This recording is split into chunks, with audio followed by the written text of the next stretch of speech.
Hello everyone. हम लोग हर subject के बेसिक फीचर्स के बारे में और इम्पॉर्टेंट टर्म्स के बारे में, ठीक है, डेली डाइट फॉर्म में वीडियो के समझेंगे और उसमें हर सब्जेक्ट के इम्पॉर्टेंट फीचर्स को, इम्पॉर्टेंट टर्म्स को डिस्कस करेंगे जो हर एक आम इंसान के लिए बहुत ही इम्पॉर्टेंट और बहुत ही ज़्यादा जानकारी भरा होने जा रहा है। तो आज का जो टॉपिक है डेली डाइट वीडियो का और जो सब्जेक्ट है वो ज्योग्राफी है, और इस ज्योग्राफी में हम दो इम्पॉर्टेंट टर्म्स को, दो इंपॉर्टेंट जानकारियों को समझेंगे और बिना टाइम वेस्ट किए हम अपने टॉपिक पे चले आते हैं। तो आज के दो इंपॉर्टेंट ज्योग्राफी के टॉपिक का हिस्सा होने जा रहा है। सबसे पहले पेनिनसुला। पेनिनसुला एक ऐसा वर्ड है जो बचपन से हम अपने स्कूल्स में और हर जगह पे सुनते आते हैं, न्यूज़ में सुनते आते हैं। तो ये आखिर पेनिनसुला है क्या? पेनिनसुला कुछ भी नहीं, हिंदी में इसे क्या कहते हैं? हम प्रायद्वीप कहते हैं, ठीक है। प्रायद्वीप दैट मीन्स पेनिनसुला। ये होता क्या है? जब आप किसी भी लैंडमास को देखते हैं, ठीक है ना, जैसा कि आप अपने स्क्रीन पे भी देख सकते हैं, जब लैंडमास का 3 पार्ट, ठीक है, पानी से घिरा हुआ होता है और एक जो हिस्सा उसका होता है वो लैंड से जुड़ा हुआ होता है, वैसे किसी भी स्ट्रक्चर को हम क्या बोलते हैं? पेनिनसुला बोलते हैं। फिर से एक बार आप इसे देख लें, 3 पार्ट पानी से जुड़ा हुआ हो, पानी से घिराया हुआ हो और एक पार्ट इसका जमीन से जुड़ा हुआ हो, ऐसे ज्योग्राफिकल स्ट्रक्चर को, ऐसे फिगर को या ऐसे डायमेंशन को हम क्या बोलते हैं? पेनिनसुला बोलते हैं, ठीक है। तो जब हम पेनिनसुला समझ गए, प्रायद्वीप जिसको कहते हैं वो समझ गए, तो सवाल ये उठता है कि दुनिया में सबसे बड़ा प्रायद्वीप या सबसे बड़ा पेनिनसुला है कौन सा?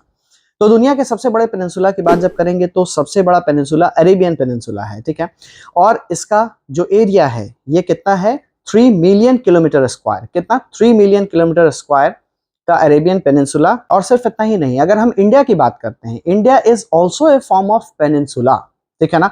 जहां पर आप इंडिया का जो मैप अभी देख पा रहे हैं उसमें क्या है कि 3 तरफ से आपका पानी है और एक तरफ हमारे लैंड का टुकड़ा, हमारा लैंड जो है बाकी लैंड से कनेक्टेड है। So India is also a form of peninsula. तो ये एक चीज हमारे कॉन्सेप्ट के लिए क्लियर हुई, पेनिनसुला क्या होता है। अब बात करते हैं आज के दूसरे इंपॉर्टेंट टॉपिक की, और दूसरा इंपॉर्टेंट टॉपिक आज का क्या है? इस्थमस, ठीक है। ये इस्थमस क्या होता है और ये क्यों पूरी दुनिया के लिए बहुत ज्यादा इंपॉर्टेंट ज्योग्राफिकल स्ट्रक्चर माना जाता है, ठीक है।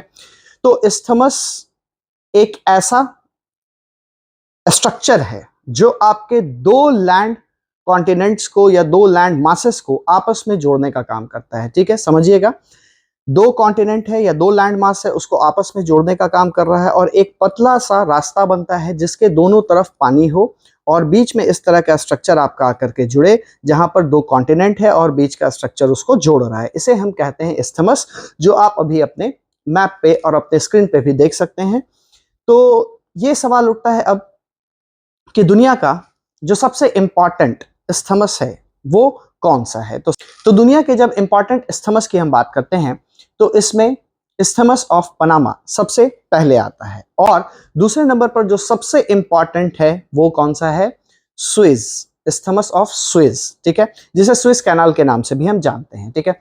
तो पहला जो इस्थमस है, जो इस्थमस ऑफ पनामा जिसे मैंने कहा, वो किन दो कॉन्टिनेंट्स को जोड़ने का काम करता है? तो ये नॉर्थ अमेरिका एक तरफ और साउथ अमेरिका एक तरफ, ये आप मैप में भी अभी देख पा रहे हैं स्क्रीन। इन दोनों कॉन्टिनेंट्स को, नॉर्थ अमेरिका और साउथ अमेरिका को कनेक्ट करने का काम कौन कर रहा है? इस्थमस ऑफ पनामा, ठीक है।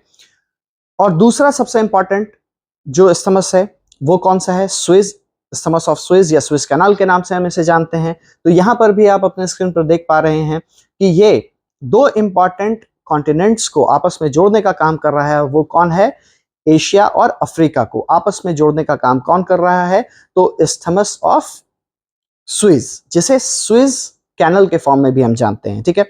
अब ये इंपॉर्टेंट पॉइंट यहां पर आता है कि ये इस्थमस क्यों पूरी दुनिया के लिए, पूरे वर्ल्ड ऑर्डर के लिए बहुत ज्यादा जरूरी है? क्योंकि यहां से ट्रेडिंग एक्टिविटी और शिप मूवमेंट जो है वो बहुत आसानी से होता है और बहुत सारा ट्रेड एक्टिविटीज इन जगहों से किया जाता है। व्यापार इन जगहों से जुड़ा हुआ है, वो भी पूरी दुनिया का व्यापार, ठीक है। तो ये दो इंपॉर्टेंट टॉपिक्स थे, एक आपका पेनिनसुला और दूसरा आपका इस्थमस। तो आज आपके ज्योग्राफी के डेली डाइट वीडियो का दो इंपॉर्टेंट टॉपिक्स क्या क्या था? पहला पेनिनसुला और दूसरा इस्थमस। आशा करता हूं कि आपको ये दोनों ही टॉपिक समझ आया होगा, कॉन्सेप्ट क्लियर हुआ होगा। अगर वीडियो पसंद आया हो तो लाइक, शेयर और सब्सक्राइब करना बिल्कुल भी ना भूलें। Watch, read, and learn with FSA Academy. Education is simply the soul of a society.